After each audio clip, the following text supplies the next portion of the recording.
Hello, friends. This is Dave Hurwitz, executive editor at ClassicsToday.com, here with Ask Dave.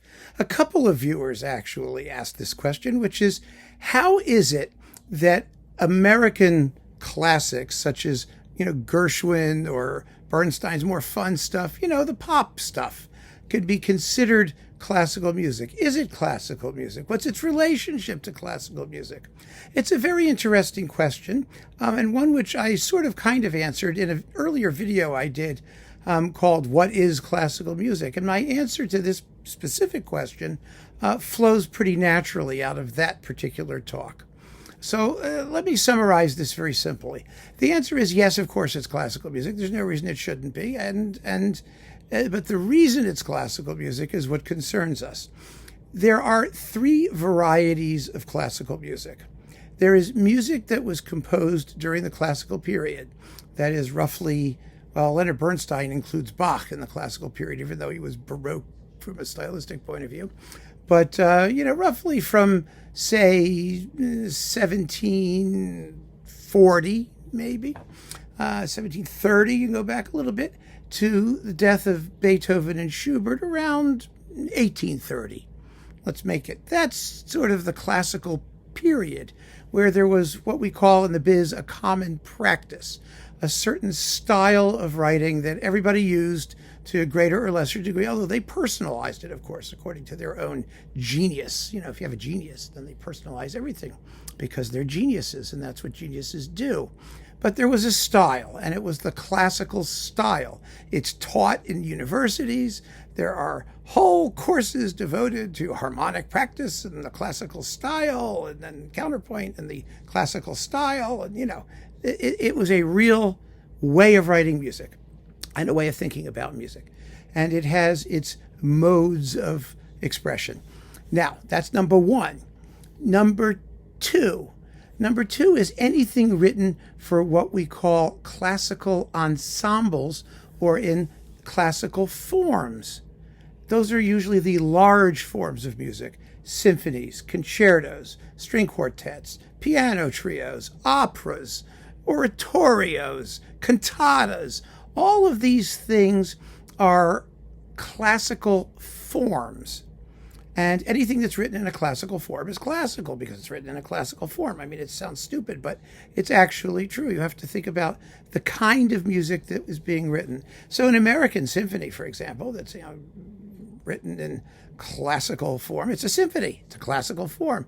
If it's by Don Gillis, it's got all kinds of jazz and pop stuff thrown into it, who cares? It's a classical form, so that's classical music. Or it's written for classical ensembles. That is symphony orchestras, string quartets, solo piano, sonata, recital things.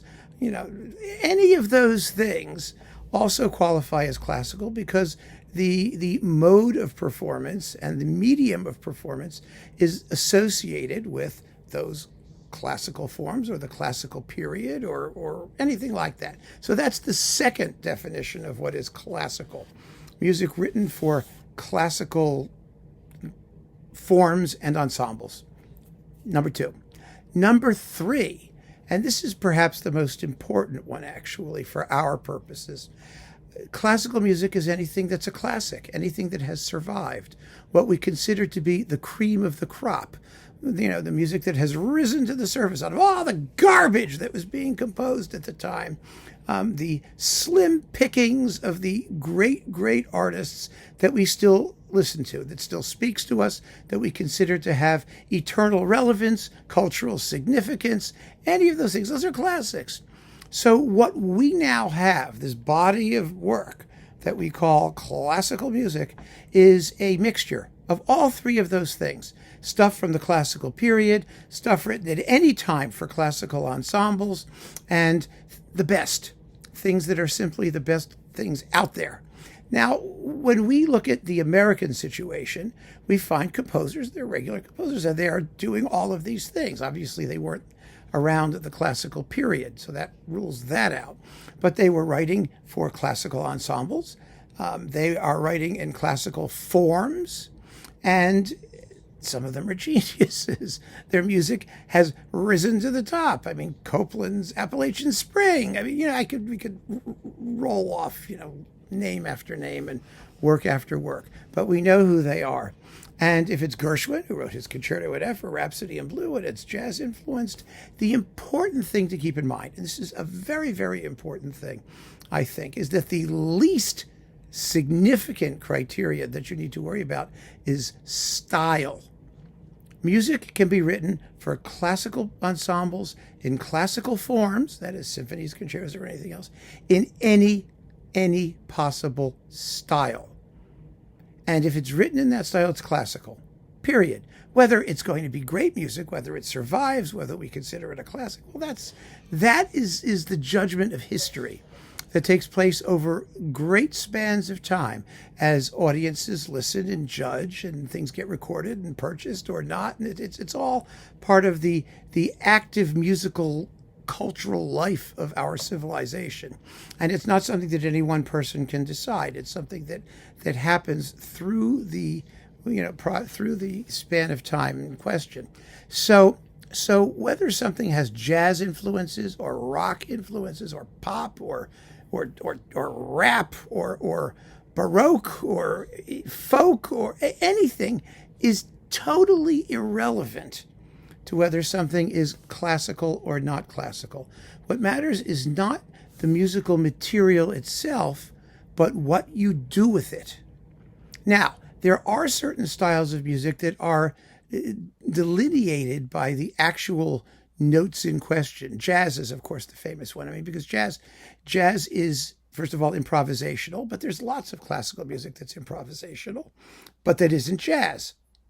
It's not jazz because it doesn't use the jazz idiom, the jazz scales, jazz blue notes, the things that make jazz harmonically jazz. But you can take that jazz idiom and write pieces in the classical style. Kapustin is the great case in point. In recent days, recent decades or so, a couple decades, he's a Ukrainian Soviet Russian composer who wrote piano sonatas, etudes, concertos, but his idiom was a jazz-based idiom harmonically, and so his music is classical. Whether it was like jazz influenced or jazz based is totally not important.